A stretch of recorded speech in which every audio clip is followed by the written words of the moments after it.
This video is sponsored by nothing, because I don't accept sponsorships from literal trash. When Fallout made the shift from a turn-based RPG to a first or third-person RPG, many feared that the ability to target specific parts of an enemy's body to attack would be lost. That mechanic returned in Fallout 3 as a sort of companion to the more modern first-person shooter gameplay. But what if you wanted to play Fallout 3 as if it was one of the classic Fallout games? Can you beat Fallout 3 by only attacking with VATS? I was going to name myself Action Boy based on the perk, but I felt Vault Chungus better represented my goals for this playthrough. I played around with my character a bit and started assigning special points. Using only VATS to attack means that having as many action points as possible is crucial, which is why agility is at 9. Intelligence is useful for leveling up faster, which can let us more easily get certain perks that improve accuracy when using VATS. Because there are no weapon restrictions, somewhat evenly distributing the remaining points is a fairly safe strategy. Vault life was pretty good for a while. There was a celebration in my honor. I got to kill a bug, and had to take a test to determine whether my life is fun or filled with misery. I cheated on that test and chose repair, melee weapons, and small guns as my skills, and it was time to escape the vault. The first issue with VATS that I noticed is that it's a finicky system. Sometimes, when you activate it, the game has a hard time figuring out what your target is. It's like Lag had a love affair with a blind otter, and their child is VATS. I pretty much killed everyone I could inside Vault 101 to both level up faster and to get their supplies.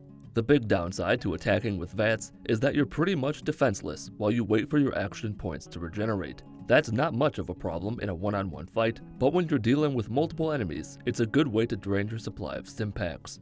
Outside the vault, I leveled up, put the points into small guns, sneak, and science of all things. You don't start getting the VATS perks until you're a few levels into the game, so the early perks are more about boosting stats. I mean, that's like 90% of what the perks are, but that doesn't mean I'm wrong. I took the long way to Megaton, discovering signs and whatnot, and things got off to a phenomenal start when my Pip-Boy was broken. The 10mm pistol was my best weapon and it's equipped, so it's not a huge deal.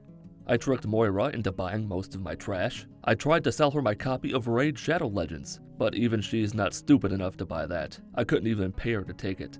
I did manage to get myself some useful supplies though. Somehow hacked into Moriarty's terminal while he was using it, was as respectable as I could possibly be to Gob, and left to explore the Capital Wasteland. My first stop was the Super Duper Mart because why not? I killed a few creatures on the way there, bugs and dogs. This Wastelander presented himself before me with a gift he didn't even know was for me. 2 hunting rifles. As I looted his body, a death claw crept out from behind the corner to say hello. I thought that was the end. Luckily for me, it rode the short bus and didn't notice me. Inside the shopping center, I found some neat weapons and began taking on an army of raiders. Another issue with VATS is that when you miss shots, it's pretty annoying.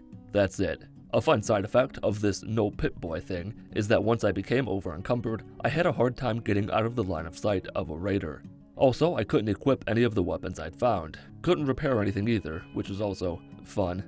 I'd been playing with a controller, so when the game crashed for the second or third time, I took the opportunity to disable my Pip-Boy mod and unplug the virtual cord to use a keyboard and mouse instead. That fixed the problem, but the Pip-Boy mod was still active. I wasn't entirely sure why, but that's a problem for future me. Even though this is future me talking about past me, and current me doesn't really remember if it ended up being a problem for the future me past me just mentioned. In other news, I used my grenades to blast a super mutant brute. Well, I tried. For some reason, the grenades landing at his feet did nothing. They sure as shit hurt his friend though.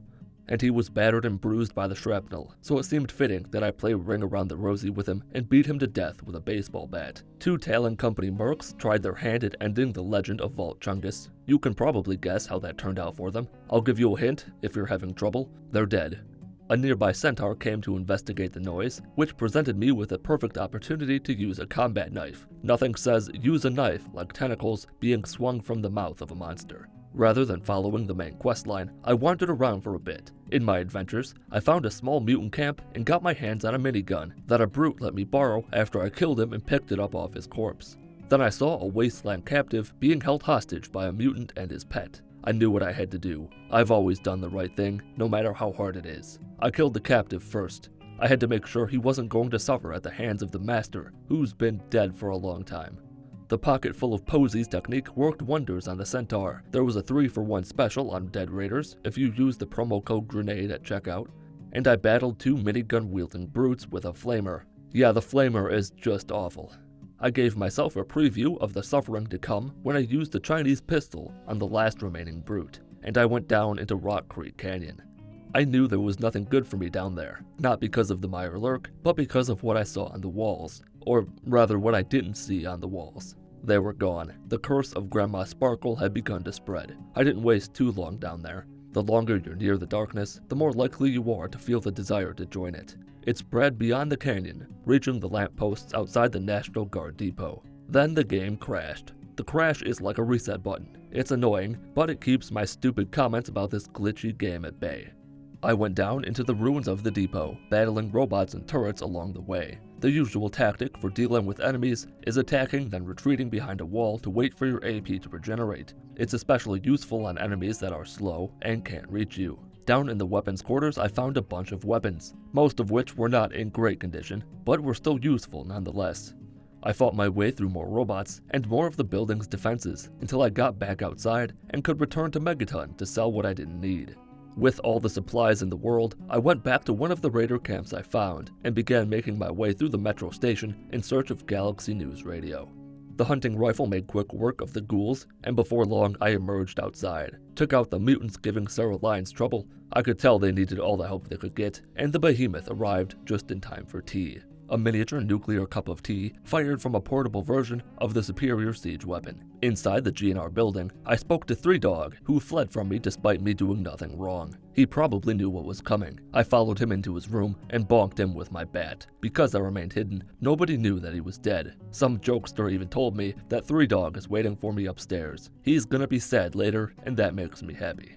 With my only lead now rhyming with that word, I returned to Megaton to have a few of my weapons repaired and stocked up from Craterside Supply one final time.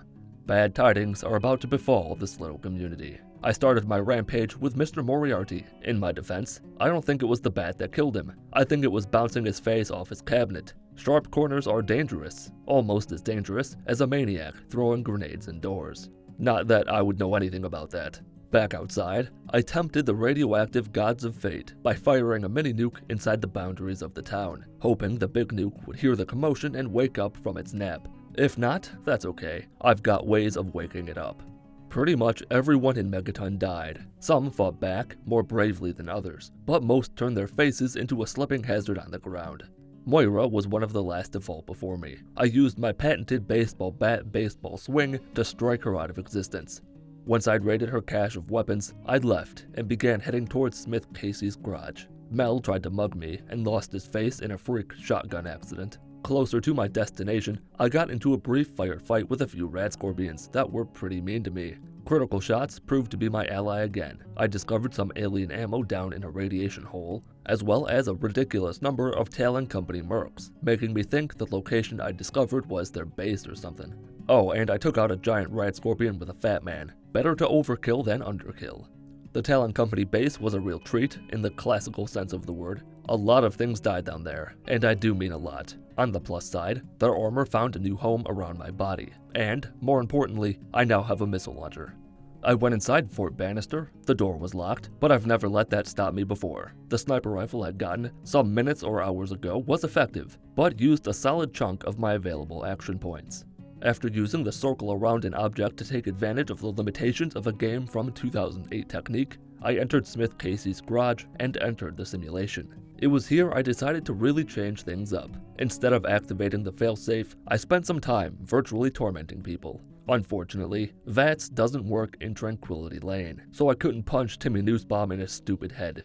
But sometimes, psychological damage is more fun than physical damage, so I convinced him that his parents are getting a divorce because of him and that they never loved him to begin with. Braun then continued the theme of abusive relationships by tasking me with breaking up the Rockwell's marriage. I found a rolling pin and thought that Mr. Rockwell dying would be a good way to end their marriage. Didn't work, so instead, I played both of them like a fiddle by planting another woman's underwear on his desk. Betty then told me to arrange for Mabel Henderson to die. I killed her, reported back to him.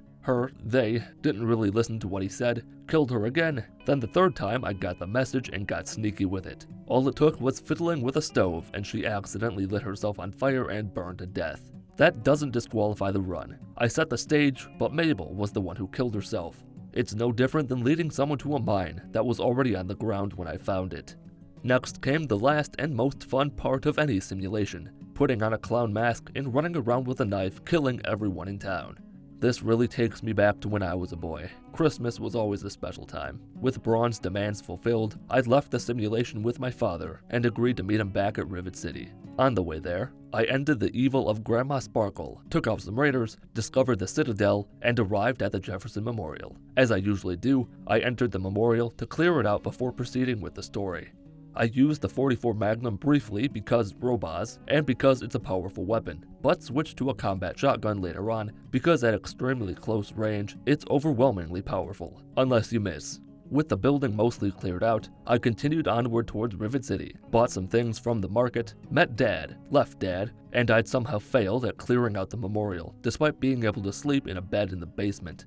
The last standing mutant was on the upper level, hiding around one of the corners I'd somehow missed. I informed Dad that it was clear, I acted as his errand boy for a few minutes, and the Enclave arrived. Thanks to the points I'd put into small guns, the .44 Magnum was capable of ending an Enclave soldier with 2 headshots. The game crashed again because it wouldn't be a Fallout 3 playthrough without a stupid number of crashes. I watched Dad bite the dust and escape to the Taft tunnels with Dr. Lee and her worthless friends. After fighting my way through at least 2 feral ghouls, Madison informed me that Garza was feeling faint. I convinced her to leave him behind, escaped the tunnels, arrived at the Citadel, leveled up again, spread out the points across a few different skills because I was feeling pretty good about my ability to kill anything that moved, picked the Child at Heart perk to make life easier later on, got the location of Vault 87 from Rothschild, and left to find the vault. Almost. There was a megaton that still needed to be annihilated first. Also, there was this weird bug where the marker on my compass was fixed in position. Reloading a save didn't fix it, fast traveling didn't fix it. It was pretty weird. I'd never encountered a bug like that before. I killed Roy Phillips outside Tenpenny Tower, as is tradition, blew up Megaton, I'd planted the charge shortly after I got explosives up to 25, then killed both Alistair Tenpenny and Mr. Burke. I very briefly assumed the role of Mr. Burke, then decided that the residents of Tenpenny Tower were a stain on the capital wasteland, meaning it fell to me to help nature take its course. In time, they would all die anyway. I was just speeding things up a bit. This also meant that I could swap out the Talon Company armor for a Tenpenny security uniform, which is both better and provides a boost to small guns. With my good deed for the day done, I spread skill points out amongst a few different combat skills, tripped on an explosive rock, tested out the Ripper, which uses an absurd amount of action points, helped a mutant with its cow problem, smooth-talked my way into Little Lamplight, and entered Murder Pass. To be honest, this was not that bad. The combat shotgun is more than enough to handle mutants at a close range. There's enough time between fights that AP has enough time to regenerate, so it's actually kind of boring. Walk towards an enemy, activate instant kill mode, reload the weapon, maybe use a stim pack, then do it again.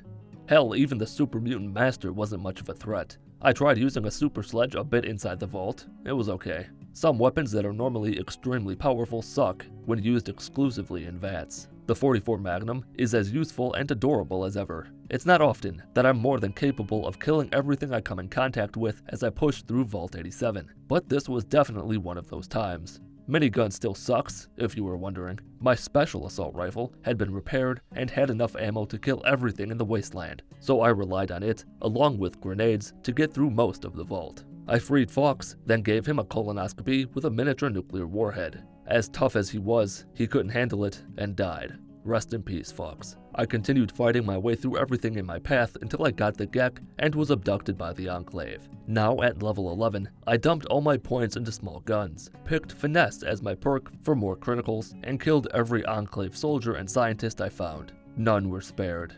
With small guns at nearly 100, the .44 Magnum can one-shot almost every Enclave soldier with a headshot. I didn't even let the sentry bots live. I blasted them with a Fat Man, just as Fox would have wanted. I also went ahead and convinced President Eden to destroy the base after I left. Outside the base, I tested out the Gatling laser I'd found inside on a Yao Guai. 95% chance to hit, and I missed almost every single shot I fired. Tried it out on a bloatfly too. Whiffed it again. Back at the Citadel, I raised small guns to 100, bought a few things from Durga, blasted everyone with a fat man just to see what would happen, wasted a few minutes in the process, returned, and went outside to follow Liberty Prime to freedom. As expected, because this run had gone rather smoothly, he got stuck. Stuck in the sense that part of the ground wouldn't spawn, so he had nowhere to go. Reloading a save, oddly enough, only made it worse. My very existence is a crime against reality, so I swam through the void and decided to brute force my way to the end of the game by save scumming my way through the energy barrier and fighting my way through all the enclave inside the memorial until I arrived at the rotunda. Colonel Autumn was waiting for me by himself, and none of the buttons worked. My only remaining option was to once again brute force my way into the purifier. It was a wasted effort, as the buttons in there didn't work either. The game had crashed during my adventures and disappointment, which had the added benefit of spawning the ground, allowing Liberty Prime to walk to the memorial. My second time inside, I fought through the enclave again and entered the rotunda. Sarah Lyons was nowhere to be seen. The third time, she was inside the memorial, but just stood there and did nothing, even after taking a bullet to the chest. I ignored it. I had plans for her, and for the last time, I fought through the enclave. I used the worst gun at my disposal to end Colonel Autumn to ensure he suffered as much as possible. Sarah decided to be useful for once in her life, and I agreed to activate the purifier. But she was coming with me, whether she wanted to or not. I tried knocking her out with a bullet and dragging her inside with me, but the door wouldn't close. I briefly considered letting the entire place blow up, but realized the error of my ways, activated the purifier, and I was too late, I think. Right as I hit the button, the entire place blew up, and I beat Fallout 3 by only attacking with VATS. And that's gonna do it for this video about whether or not you can beat Fallout 3 by only attacking with VATS. If you enjoyed the video or learned anything, leave a like. Leave a dislike if you didn't enjoy the video or didn't learn anything. Thanks to the Champion tier supporters, as well as the other channel members, for helping make videos like this one possible. Join the Mitten Squad Discord server through a link in the video description. Follow me on Twitter at Mitten Squad. My name is Paul of Mitten Squad. Have a wonderful day.